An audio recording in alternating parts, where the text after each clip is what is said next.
Thanksgiving is one of the greatest holidays to ever exist. Its sole purpose is to hang out with family, friends, and most importantly, food. It centers around food so much that people have made apparel revolving around Thanksgiving pants. But now if you're like me and you only want to bring one pair of pants to Thanksgiving, be sure to subscribe and take notes on how to eat a healthier Thanksgiving meal than you would. Before jumping into every single meal and course, we're gonna first start with some general tips and tricks that you can do to avoid overeating at dinner. First tip might sound a little controversial, but we're actually gonna want to eat breakfast on the day of Thanksgiving because this will prevent you from having that feeling of hunger all day and get your mind off food for the whole day, so that way when you get to dinner, you're not gonna be imagining like this is the greatest thing ever because you won't have been hungry for that long. The second trick is actually very simple. You're gonna use a smaller plate instead of a large plate.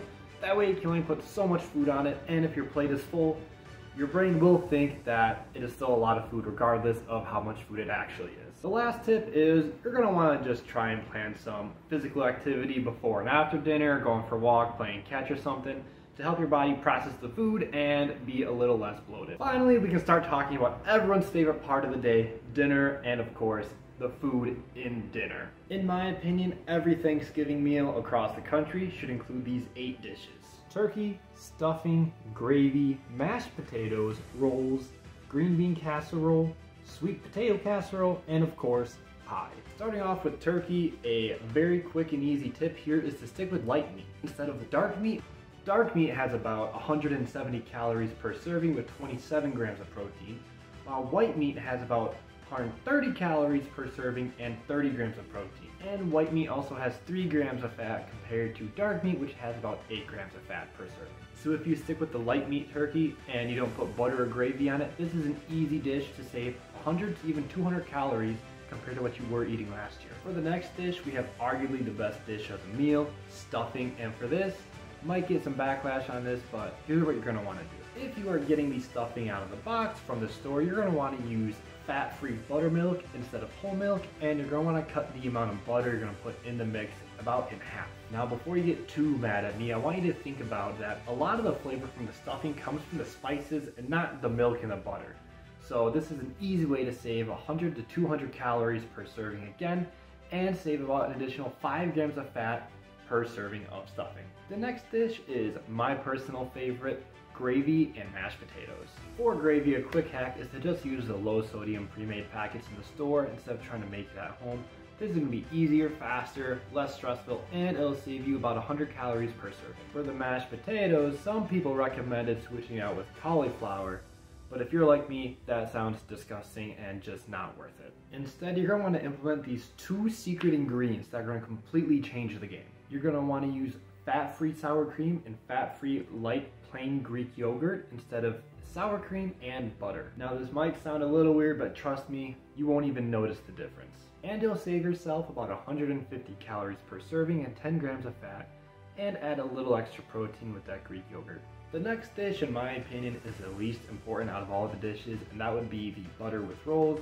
If you're asking me, I would just say cut this out entirely. It'll save you about 150 calories per roll, and how often do you go into Thanksgiving and be excited for the rolls? But if you really enjoy rolls with your dinner, maybe instead of grabbing a full roll, grab half a roll at a time, and instead of using a butter, just use the gravy that you made earlier to save on calories, and this will save you an easy 50 calories per roll instead. The next one is green bean casserole, and this one is pretty simple. You are going to want to use sodium reduced chicken broth, fat-free milk, and fat-free cheese instead of the regular ingredients, and this will save you an easy 100 calories on this dish. Next, we have my second favorite dish, and that is the sweet potato casserole, and for this one, instead of using butter and brown sugar and marshmallows, sweet potatoes are already sweet enough, and they don't need any additional sweetness in them, so I would just bake them how you normally would, maybe add in some butter substitute and some sugar-free marshmallow fluff, but other than that, leave this one just as sweet potatoes and it will taste amazing, especially when combined with the turkey and gravy and mashed potatoes that we talked about earlier. And cutting out on that butter and sugar can save you an easy 50 to 100 calories for this dish. Finally, we have made it to the most important part of dinner, and that would be dessert and, of course,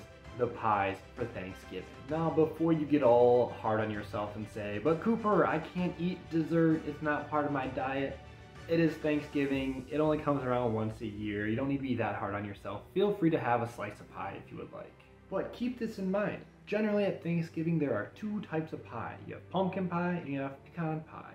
And pecan pie normally has a lot more sugar and is more calorie dense than pumpkin pie, surprisingly. Now the point of going through all of these dishes is not to make Thanksgiving seem less fun. It is actually to make Thanksgiving better for you before and after the meal. I've seen and heard of people going into Thanksgiving and being really nervous about how much food they're going to eat and how much it's going to mess with their diet. And if you do these simple hacks, you can save close to 1,000 calories throughout the whole meal, which is a game changer for some people. Plus, all of this food is going to taste great regardless, so if you cut out little things here and there, I doubt you will even notice, and if you do, then you just know for next year that that dish you don't want to cheat on. Or if you want to take the easiest hack out of this entire video, simply eat as much as you want from whatever dish you want, and if someone says something, just claim, hey man, it's bulking season.